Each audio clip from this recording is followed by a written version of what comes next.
Hello everybody, this is Good Morning Transfers. The Premier League season starts tomorrow. I repeat, it starts tomorrow. Liverpool are about to see their summer spending go past £300 million with Giovanni Leoni set to join. We've got reaction from the Liverpool boss Arne Slot live in just a moment. Yoane Wissa wants to leave Brentford as he continues to train away from the first team. Sancho is no longer part of Manchester United's future plans. Will he get a move away from Old Trafford, though? And links with Gianluigi Donnarumma to the Premier League continue to grow. Could he replace Ederson at Manchester City?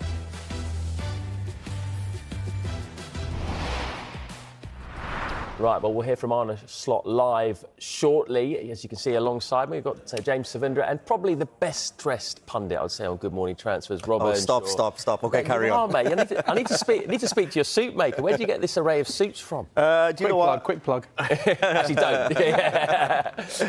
James, of course, always well-dressed. A great array of polo shirts right there. Right, let's talk about Liverpool then while we're waiting for a slot and start with Gay and this Gay move that there's been a bit of confusion on, hasn't there, really, in the last few hours? Perhaps could he stay? Could he go? Is he actually in talks at the moment with Liverpool? Where do we stand right now, then? Well, one thing we know, Liverpool are still in talks with Crystal Palace to sign Mark Gay. They are the favourites to sign him if he's to go anywhere in this transfer window. There is still a chance he will stay at Crystal Palace and leave as a free agent next summer. There has been a gap in valuation. From the Palace perspective, they don't want to let their captain go on the cheap, but they are aware that they probably need to do something this summer, whether it's get him to sign a new contract, which seems unlikely, or there be a conclusion. That's one thing Steve Parrish said on Sunday. There needs to be a contract or a conclusion of some sort. And a conclusion would be selling Mark Gay. But from the Liverpool perspective, they don't want to overpay for a player who they could sign for free next summer. Clearly, there'll be a lot of competition to sign Mark Gay as a free agent next summer. As for the player, he's happy at Crystal Palace. He loves being a Crystal Palace player and he'll be happy to stay there this season. Crystal Palace are in Europe this season and there is that World Cup taking place next summer. So the security of minutes at Crystal Palace could be something that he needs right now to ensure he is starting at the World Cup next summer. At the same time, though, if the two clubs could agree a deal and they could agree a fee, then he would be happy to discuss terms. At the same time, we've got multiple big clubs in the Premier League and in Europe watching on with interest, thinking if we can get him as a free agent next summer, that would be an incredible bit of business. Yeah. Right, Rob. So if you're in the Liverpool think tank right now and you've got to prepare for the future in terms of your centre-backs, do you fork out £35 to £40 million right now to get Gay, or do you wait to the summer and try and get him on a free? The danger is if you wait longer than 6 months, you are now in competition with a lot more other teams. Right now, for some reason, I don't know why, maybe there is some discussion, but I would imagine he is a sought-after defender. I think he's brilliant. I think he's so good, Gay. I think of a lot of players that are kind of on, I guess, in line to move on from their club, he is at the top. For me, if I'm Liverpool, I go all out right now, get him, secure him. The problem with the player is you're going to think, OK, Konate is there, Van Dijk is going to play. Absolutely. Konate is there, very well liked, very, very well improved, much improved. But it is a World Cup year and you go to Liverpool, that's a big, big move. And sometimes you've just got to secure it and bet on yourself. But for me, if Liverpool need to get him, I'm more surprised that there's not other clubs, for example, the Manchester Uniteds. You know, maybe even the Man Cities, the Arsenal. Why those discussions are not? Because if he's got a year left, means you can discuss right now. You can start kind of negotiating right now for a way lower price than what he's actually valuable. He's valued at way more than what you'll get him for. Well, so I think that's turned down 70 million a few times, didn't they, from Newcastle last year? So he's halved in value. That's what I mean. So the longer you go towards the end of your contract, the less really the club can demand for you. So I think you get him at a great, great price, whatever it is. If it's under 40 million or even 40 million, for me, I'm paying it. I'm bringing him in, securing him, because I think he's one that you look at and think the next few years, we like him and he's going to take us forward. And I think he actually improves Liverpool. So I think for me, take him, get him right now, because I think he's just so good. I think he just adds so much defensive kind of value in terms of, he's so good at reading the game, how he moves, his defending, his speed, his analysing of the game. I think he's very intelligent in how he moves, how he defends. That's what Liverpool needs. And if Liverpool are going to go to that next level, because the signings now have to take you to the next level, the Champions League, targeting that, I think he's one that they should bring in. And they want numbers, don't they, Liverpool? Because they've already signed in that position. They've just agreed a deal to sign the young centre-back Giovanni Leoni. Just fill us in on the details and why he was so sought after. Yeah, the deal is worth £26 million plus add-ons. He's been granted permission to travel to the UK and sign personal terms and have a medical. That medical is expected today. Now, this signing is seen as independent of the pursuit of Mark Gay. Liverpool want to sign both of these players in this transfer window. And subject to, I guess, when we looked at his market value and you look at what he did last season at Parma, you thought maybe this is a player for the future. But it's our understanding that he'll immediately join the first team setup for the new season. And any thought of a loan move, that has been completely ruled out. In terms of his profile, he's only played 17 matches in Serie A, only started 14 matches there. But he ranks very highly compared to other players in that age category. So players who are 18 or younger across the big 5 leagues in Europe in terms of aerial duels, interceptions and headed clearances. So he's very much a player for the future, but I think Liverpool have been really impressed by what he's done in Serie A already, given limited game time. Let's bear in mind, Sampdoria got €5 million for him from Parma last summer. He's already rocketed up in value because of what he did last season. Very much a player for the future. You wouldn't expect him to get a huge number of Premier League minutes, but Liverpool are in 4 competitions. They want to give him some opportunities, and you think giving him 2 years with Virgil van Dijk, that's what Virgil van Dijk has got left on this new contract. 2 years with Van Dijk, just how much could he learn from playing with Van Dijk, being mentored by Van Dijk? You think it makes a huge amount of sense for Liverpool, because there has been competition from clubs in the Premier League and across Europe as well in trying to sign Giovanni Leoni, but he's on his way to Merseyside. Yeah, and the fact that he won't go out on loan is very telling, isn't it? If he goes straight into the first team squad, that shows you what they think of him. We've got to talk about Alexander Isak as well, of course. Whenever we talk about Liverpool now, we talk about the Isak situation. Just as an ex-player, nothing's really changed in the last few days, apart from the fact that he has said he will never play for Newcastle again, which is quite a significant development. As an ex-player, how do you think he's handled this whole thing? I think it's been poorly handled, to be honest with you, because let's look at it. Newcastle, very likeable club, good club. Isak, likeable player, I think brilliant. And this last year, I think he's gone to right in that top category of world-class forwards. The situation, poorly handled. You could have had the discussions. For me, sometimes the best thing, and this is from experience also, you make mistakes, discussions, you say things in the heat of the moment within the club. There was no need to say that you'll not play for the club again.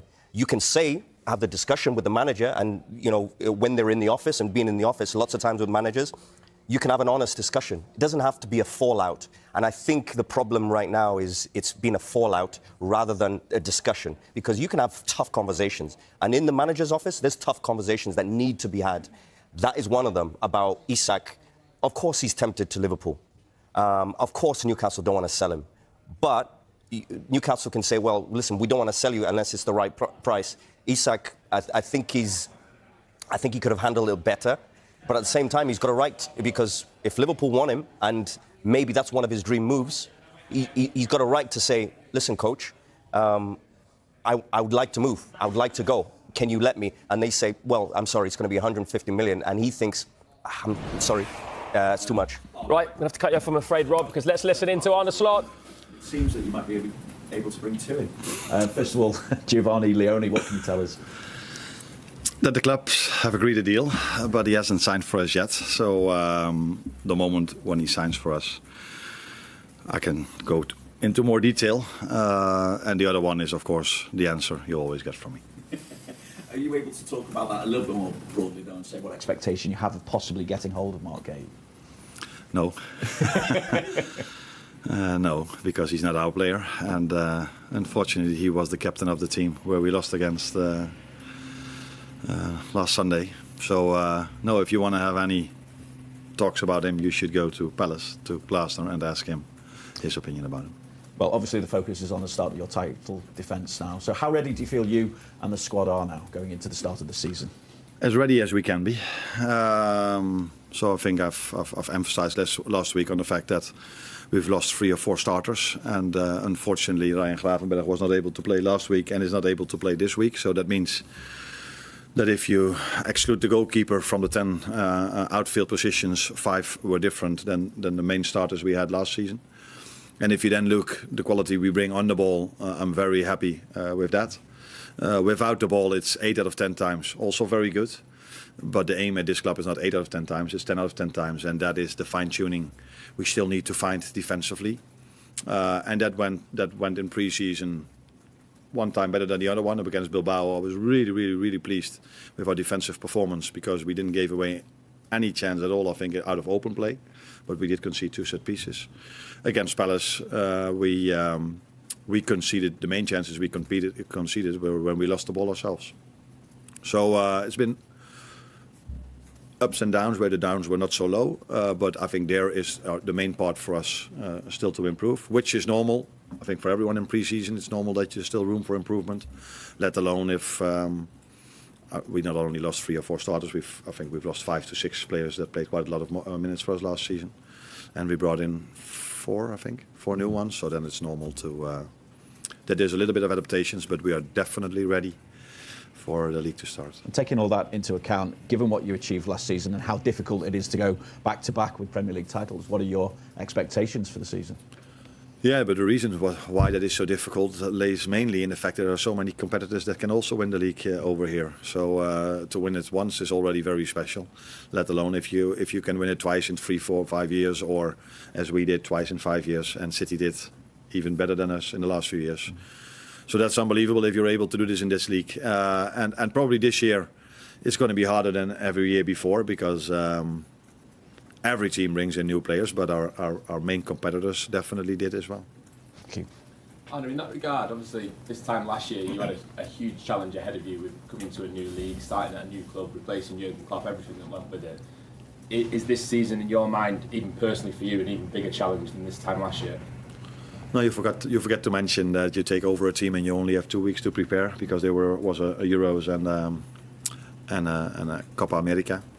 I think every season has its own challenges. So last season it were the challenges you were just talking about. This season the challenge is that we've lost many starters and we tried to bring in, we've brought in very good and talented players again as well. And the challenge is always not only yourself but also the teams you face. Now we're starting with Bournemouth, which was last season probably the most intense team in the league. And I mean in terms of running and also in the playing style. But that goes hand in hand. And then afterwards is Newcastle and Arsenal. So that sums up this league, I think, and the challenge we have. What do you expect from Bournemouth on Friday? What I just said, intense. They made it really difficult for us last season. We beat them 3-0, where you feel like, what is he talking about difficult? But if you look at the game, they had the first big chance of the game. They scored a goal, which was fractionally offside. And then we 3 times, I wouldn't say counter-attacked them, but we were very fast in moving the ball from back to forward, and all of a sudden at halftime we were 3-0 up, and then I thought, which I always thought when I was playing manager in Holland, this is going to be 4-5-6-0. But the mentality Bournemouth showed in the second half, they just kept on going, and that's the mentality they had throughout the whole season afterwards as well. So they also lost some players. They also brought in good new ones, as they've shown in the last few years, that they can always bring in good new players. So, and away it was even more difficult for us. So, very good team, good manager, and a challenge for us on Friday. But looking forward to it because the evening game at Anfield is something everyone is looking forward to, I think. Hi there, Arne. Your defensive record last season was absolutely incredible. In the pre-season so far, I know you haven't been particularly happy with some elements of it. How do you resolve those issues when you're looking for that defensive solidity in front of your back four when you're going to be without again the best defensive midfielder in the country? Yeah, and don't forget we missed out McAllister as well the last part of last season, and he hardly wasn't able to play in our pre-season. Only now recently he's played a few games, played a few minutes. But it's not that I'm not happy about certain parts. I'm telling you just a second ago that the standard here is 10 out of 10. So it's not 1 or 2 things we don't do well. No, in general we do all well, but well is not good enough. And there we have to go one step up in certain aspects, not in all aspects, in certain aspects. And then there's also something like I said, against Bilbao, we were really good defensively, but conceded 2 set pieces. And the games before, we also had mixed teams. So then you can also accept a little bit better that maybe timings between players were not as good as when you play the starters that has played so many times together. So there are reasons for it, like I just said, mixed teams, new players coming in, Virgil being sick against Bilbao, Alisson not being there, Maka being injured, Ryan not able to play, and new players brought in. But all of this is definitely not an excuse when we start the league Friday, because we will 100% be ready on Friday. Integrating new players into the Liverpool way of doing things is all part and parcel of pre-season and early season as well. And a lot to like about Jeremy Frimpong, what we've seen of him so far. Played really well at Wembley in parts, but he's a different type of fullback to Trent Alexander-Arnold, who's a complete one-off, and a different type of fullback to Conor Bradley. And do you have to sort of try and make sure that somebody as adventurous as Frimpong is with his dribbling, that he doesn't impinge on Mo Salah's sort of ability to get into those key areas and kind of new to his effectiveness? In my opinion, Jeremy and Conor Bradley are similar types, by the way, although Jeremy is maybe better in the 1v1s than Conor is. But I think Jeremy and Conor can both attribute to Mo's outputs, because if you play against these two, you know you have to be aware of these two as well. So it normally gives Mo even more space to get the 1v1s, because if we isolate Jeremy in a 1v1, it's difficult for the other team, and if we isolate Mo in a 1v1, it's difficult for the other team as well. So where maybe last season they could give a little bit of more help because Trent was a little bit more behind the ball, which was also dangerous because when Mo brought it back, Trent could deliver one of his famous crosses. So it's different types, but I think both types, and Trent proved it together with Mo. Trent brought the best out of Mo, and I think that that's the same thing is going to happen with Conor and Jeremy, with Mo in that regard. Thank you. Sven Töllner, Sky Germany. Hi Arne. Talking about Florian, still a young guy, first time away from home, one of the biggest clubs in the world, that enormous transfer fee on his back. How's he handling all that on and off the pitch? Yeah, he might be young, but he already won a lot. So I don't think factually we can see him as a young player, but in terms of his experience that he's already having, I don't see him as a young player. He won the league in Germany, won the cup, played for his country numerous times. And apart from that, his mentality is maybe his biggest strength, and that says a lot, because if you see him play, you're like, are you serious? Because he's so creative, but how mentally strong he is, and he doesn't get distracted at all by a transfer fee or anything else. So I think good players always find a way to play well in good teams, and he is a good player and he plays in a good team. He doesn't need any help of yours? Yeah, he does, like all the others. But we have a very good player care department, so I'm not looking for houses together with him or these kind of things. But on the pitch and on the training ground and in videos, he needs help for him to understand the way we want to play. That's not 180 degrees different than Xabi Alonso. The system is different, but we want to be intense. Xabi Alonso wanted to be intense. He liked to dominate the position. Xabi would try to bring him in positions we want to try to bring him in. So a lot of things are the same for him. But it's true, he has to adjust to England, to the league, to the intensity, and to his new teammates as well. But I think if you saw the games, his adjustment went quite well. Better than even expected, and we already expected a lot. Hi. You mentioned Grunberg earlier. He was one of your regular fixtures last season. He plays such an important role. You didn't have him last week. You've not got him this week, and you just have a certain set of skills that maybe other players in the team don't have. So how do you think you missed him last week in terms of defensive parts of the game, and how do you sort of compensate for that with not being here this week as well? I think last Sunday the chances we conceded were mainly because 3 times we lost the ball very simple in our midfield and they could counter-attack us.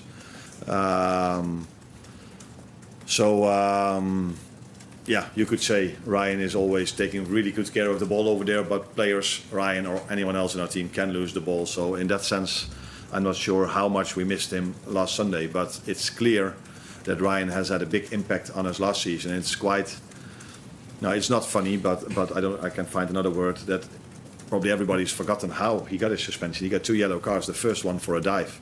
Now there's one team in the league that is, in my opinion, by far the most honest team when they play. I sometimes blame them that they never try to make from a foul a little bit more, like Cody in the 2-2 we conceded against Palace. He got a push in his back, but he was far too clean. So if there's any one team in the league that is very clean and never dives and never time delays and all these kind of things, then it's us. And we have a suspension now for a player diving where he got his first yellow card for. But yeah, I've said many times that probably the midfield might even be our strongest line when it comes to the bodies we have. Unfortunately, Maka had a bit of a different pre-season than we would like him to have, but he's back fit now. So I still have a choice to make in midfield, even if Ryan is not there. On that point then, do you think your team... Always good to hear from Arne Slot. Obviously, he wasn't giving much away about Mark Gay there, was he? He said, go and speak to Crystal Palace about him. He's a Palace player still. What a way for Liverpool to kick off the defence of their Premier League title. They host Bournemouth. It's the Friday night football, 6:30 p.m. tomorrow. Make sure you tune in. Well, we've got loads more to chat about on Good Morning Transfers. We're just getting started, really. Will Rasmus Højlund leave Manchester United? We will discuss his future. Plus, Sunderland have just announced that Granit Xhaka will be their new captain for the season. We'll see you in a bit. Sancho wants to join. And what that's led to now is Besiktas fans taking to social media to try to convince Jadon Sancho to join the club. They've left more than 5 million comments under his most recent Instagram post. Now, Besiktas are managed by Ole Gunnar Solskjaer, who brought Jadon Sancho to Manchester United from Borussia Dortmund for around £72 million back in 2021. Borussia Dortmund remain interested in signing him once again, but there's no agreement there. There are a number of clubs in Italy and Saudi Arabia who are monitoring the situation, but United would love to do a permanent deal for Sancho, though the possibility of a loan with an obligation to buy, that can't be ruled out at this stage. Rob, do you think a move to play under his old manager, Ole Gunnar Solskjaer, would be a good one for him at this stage? Or do you think he might be thinking, well, maybe I've got something to offer, with no offence, of course, the Besiktas or the Turkish league, but maybe one of the stronger leagues in Europe, Italian league or Spanish league or German league? Listen, I think the Turkish league is very strong, very competitive. But if I'm in Jadon Sancho's shoes, for me, I think it's a summer that you've got to really analyse and take a look inwards. Where am I right now with my career? Have I progressed? Did I progress going out on loan at Chelsea? I think he's going to have to give up and sacrifice a little bit, maybe contract-wise, but he needs to get out of Manchester United, that's for sure. But I think he needs to have a look and think, now I need to go somewhere where I need to play. It's a World Cup year. He's got the potential. He's a very good player. He's got so much ability. Now it's about picking the right club. Go and have the discussions, but go to a place where you're going to play. Is somewhere like Borussia Dortmund, where clearly he loves and he enjoys and he's played well. You've got to have a look at the options that puts you in the best position as a football player. Right, we've got some significant breaking news to bring you regarding the Championship. Wrexham have already spent big. They've brought in the likes of Danny Ward, Kiefer Moore. And the breaking news is that Wrexham are about to smash their club transfer record. They've agreed a record £10 million deal to sign the Ipswich Town winger Nathan Broadhead. It's understood the Wales international is on his way to Wrexham today to undergo a medical and finalise the paperwork on his move. So Wrexham continuing to spend big. They've agreed a record deal for them to sign Nathan Broadhead from Ipswich. We've got loads more still to come on Good Morning Transfers. Newcastle are in the market for new players. Could we see them sign Yoane Wissa and Jacob Ramsey? Stay tuned. Now, could we see Gianluigi Donnarumma in the Premier League? Well, he's been frozen out by PSG. His time looks like it's coming to an end. A man who knows a thing or two about goalkeeping is the former England and Arsenal keeper, David Seaman. Safe hands himself. Thanks for joining us, David. How are you? Good summer? Yeah, not too bad, mate. Yeah, I'm very well, thank you. Good to hear. Listen, let's get straight into that Donnarumma story. It's really interesting, isn't it? The fact that he could leave PSG, having just won the Champions League. Manchester City, Chelsea, United have all been linked with him. Where do you think he'd fit best? Oh, good question. Like the clubs that you've just mentioned there would all take him, I'm sure. You know, he's proven how good and how important he was, especially last season when you saw some of the saves that he made, even against Arsenal in the Champions League. You know, he was the reason that they got through, and then you go to the final and he has a fantastic game there. You know, so yeah, I would imagine that Manchester United, maybe Chelsea, would be really looking hard at that, because you're adding quality to your team. You know, and you know there's no question marks against him. You know, he's shown what he can do, and he's fantastic at it. Yeah, there have been some question marks over his ball playing ability, I suppose. And does that therefore surprise you that he would be linked to Manchester City, given how Pep Guardiola likes to play? Yeah, but just give it to a defender. That'll be all right for him. I'm sure he'll make some fantastic saves and some penalty saves. But yeah, you could question mark that a little bit, you know, because he has been caught out a couple of times. But you know, it's the rest of his goalkeeping. You know, I get so many people coming up to me and say to me, like, "Oh, I've got this goalkeeper and he's brilliant with his feet," and I'm like, "Well, is he any good with his hands?" You know, because he's a goalie. You know, so you know, for me, it's now becoming a big part of goalkeeping. But I'm sure that cycle will turn around a little bit. You know, we've seen other goalkeepers. You know, people like Nick Pope at Newcastle. You know, who's also not known for being brilliant with his feet, but he still makes it really good. You know, and that's why, you know, they've got a reserve there in Aaron. Although I can't believe I just called him a reserve. He will never let me forget that. You know, but it's competition. You know, but it's two different styles of goalkeeping. But you know, with Donnarumma, you know, you're getting a goalkeeper that's proven quality at the highest level as well. You know, because we also saw how he broke England's hearts in the Euros as well. Yeah, I mean, he's just a Goliath in goal, isn't he? At times when you look him in there, makes the goal look so small. How about Arsenal then? Very interesting window, isn't it? They finally brought in a striker. Everyone was crying out for that. 200 million spent by Arteta this window as well. But when you look at what Liverpool and others have done, do you think they've done enough to keep challenging for the title and push on? Yeah, definitely. The summer's been great for Arsenal, and I'm sure Arsenal fans will agree with that. When you look at the signings we've made as well, they're quality additions to the squad and to the team. You know, people were crying out last season about getting a striker. Now we've got a really good one. So it's about being consistent, and that's what we have been over the last few seasons. Okay, you know, people sometimes call that a negative, as in we've only the second 3 times, but it's consistency that we're after, and now we've added to that by all the signings that we've made this summer. So I'm really excited, you know, even though I'm a Leeds fan and we've got Leeds the first home game of the season next week. That'll be difficult for me, but I'll be wearing my half and half scarf, but trust me. But as Arsenal fans, you know, you're looking, you know, even I'm really excited. You know, I go to the training ground once a week and I coach there with the academy side and the under-23s, and it's a really exciting place to be at the moment. The people generally don't like half and half scarves, David, but I don't think anyone's going to come up to you and tell you to take it off, particularly not at Arsenal. Right, in terms of what else or who else Arsenal could possibly add, because we're hearing that, you know, they could add as well to the squad before the end of the window. Who do you think could take them to the next level? Well, I think the guys that we've signed already are going to do that. You know, people are looking. I think the only other one that's out there may be Eze. You know, and that will add, you know, especially to Martinelli's side, you know, that left-hand side. But we'll wait and see. You know, I think Arsenal fans are already happy with what's happened and the signings that we've made. So, you know, if there is additions to that, you know, there's the only other problem you might get to that is the players that have to leave. You know, and you don't want to be seeing young players leaving Arsenal, because, you know, when you've seen them come through the academy and everything, you know, that's what you don't want to see. You want to see them given a chance, you know, and that's what's been happening last season. So you've got to make sure that happens again this season. You mentioned Aaron Ramsdale there, and he's obviously someone you know very well. Why do you think he has been signed by Newcastle? Do you think he's been signed to be the number one, or is he going to have to work for that? Yeah, he will definitely have to work for that. He knows that. You know, he knows the situation. Even when he came to Arsenal, you know, he came to challenge Bernd Leno, you know, and he did that very well, and then he got his chance, and I think that's what he'll be waiting for at Newcastle.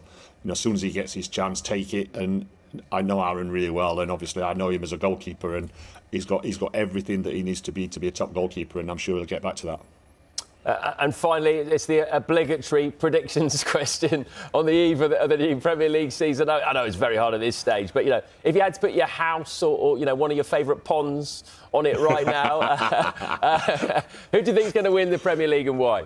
I want it to be Arsenal because we've been so consistent over the last few seasons, and it's going to be tough. Last season, everybody thought, finish above Man City and you win the league, and then Liverpool go and do what they did, So Liverpool have also added to their team and their squad, so that's going to be difficult as well. But we've been there or thereabouts, and now the signings that we've made makes me feel even more confident that we're going to do it. Oh, good to hear. Right, thanks very much, David. Always a pleasure to talk to you. Cheers, guys. We've got loads more debate to come, and these two, they're just chomping at the bit to get involved. We've got a strong part coming up featuring Rob and James. We're going to talk about a few different things, including could Marco Asensio return to Aston Villa? Stay with us. This as Messi or not quite at that level? There are real similarities with what's occurring with both players right now because they're both not training with the first team. They're not going to be part of the squad for the first game of the season for Brentford and for Newcastle when it comes to Alexander Isak. I think there's been frustration on all parts that things have taken so long, and heading into the start of the season, neither Newcastle or Brentford fans can look forward to the first game of the season with their main striker being in position. They're going to have to find solutions. Newcastle don't have a recognised senior striker to play this weekend against Aston Villa, which is incredible considering there was so much optimism heading into this season off the back of getting back in the Champions League. Well, it's going to be Anthony Gordon or maybe the youngster William Asula playing up front in their first game of the season. This should not be the case. And for Brentford, it's been such a challenging pre-season as well, losing their manager, losing Brian Mbeumo, which took a long period of time, a very protracted saga that was.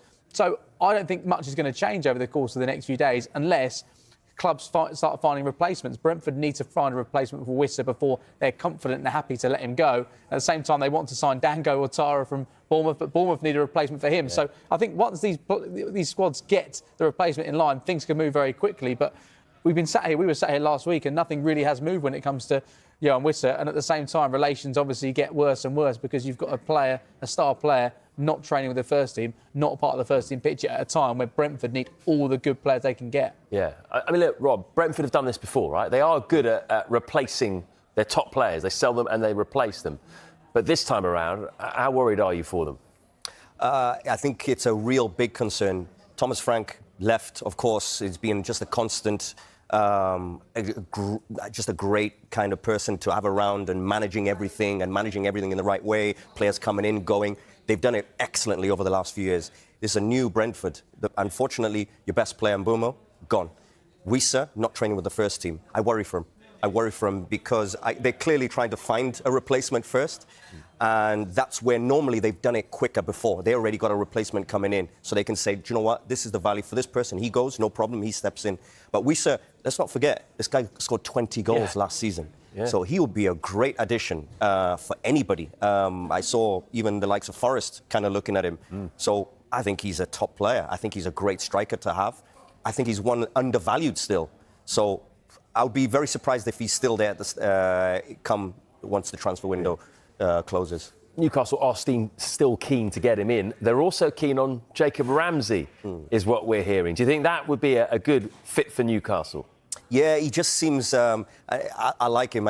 He's still kind of got so much to give. I feel like his potential is still, not reached. Yeah, not reached. I think he's one that can just add to a team. He can score goals. He's very creative. He's brilliant at just arriving in the right timing in the box. I think he fits Newcastle. I think he's that type of player. I think it'd be a great signing if he goes to Newcastle. I think definitely he's one that I would love to have in my team. And I think that's how they look at it. And Champions League, Ramsey in, I think it's a great combination. James, talk to me about Aston Villa's PSR situation at the moment, because that obviously has a big impact on whether they let Ramsey go. And we're also hearing that they're interested in Marco Asensio again. No talks have taken place between the clubs yet, contrary to reports elsewhere, but there is a possibility of getting him back. Why wouldn't they have tried to buy him permanently at the end of the first loan? Because he had a good spell there, didn't he, at the end of last season? He did. He was brilliant. 8 goals in 21 appearances. He was sublime, actually, at times. Marcus Rashford came in on loan, so did Asensio. They didn't quite get what they wanted in terms of getting to the final stages of the Champions League and qualifying for the Champions League once again, but he's certainly made a big impact. For Aston Villa, they do have to be careful this summer because there's profit and sustainability rules in the Premier League, which they have complied with, and there's separate rules when it comes to UEFA as well. When Aston Villa were fined in July for breaching its financial rules, they broke the earnings rule and the squad cost rule, and as part of the agreement with UEFA to avoid a further fine and further restrictions, they've agreed to restrictions when it comes to registering new players. Unless they can come out of the transfer window with a profit, the value of new signings added must be lower than the amount brought in terms of players sold. So Evan Gasson was signed for around £23.5 million. So you'd think there would have to be a sale. Obviously, they don't want to let Ollie Watkins go. They don't want to get John McGinn go either. So that is why Jacob Ramsey, despite the fact they don't want to let him go, could be one that does depart because he would be pure profit as well because he's an academy graduate. Essentially, you can understand why maybe they've taken a bit of time because later on in the summer, they may get a better deal. He's got 1 year left in his contract at PSG. They might want to get him off the wage book because he's not part of the first team picture there. He didn't play in the Super Cup, so they might get a really good deal for Sancho, which they maybe wouldn't have got in May. Right, let's finish off on Leeds then. We're hearing that free agent Dominic Calvert-Lewin has agreed in principle to join Leeds United. Do you think he'll be a good fit for their style? Great signing. The big problem that you have, and looking at his history over the last few years, is he going to be fit? He is on a free, so I think that's a big help. You're not paying money for him. And when you do something like that, I think it really helps as a signing. But I think Calvert-Lewin is very good. He can score goals in the Premier League. He gives your team a great dynamic, and he's great in the air. His movement is excellent. The biggest problem that they will have is keeping him fit, unfortunately. And I would love for him to do well. I think Leeds fits perfectly for him. For me, I look at that and I think, yeah, he's going to go there and score goals if he's fit. I hope he is. I hope he is, and I hope he has a great season because I really see that as that could be a under-the-radar great move. But yeah. Like I said, it's just about him being on the pitch. 100%. If he's fit, then he will benefit a lot of teams.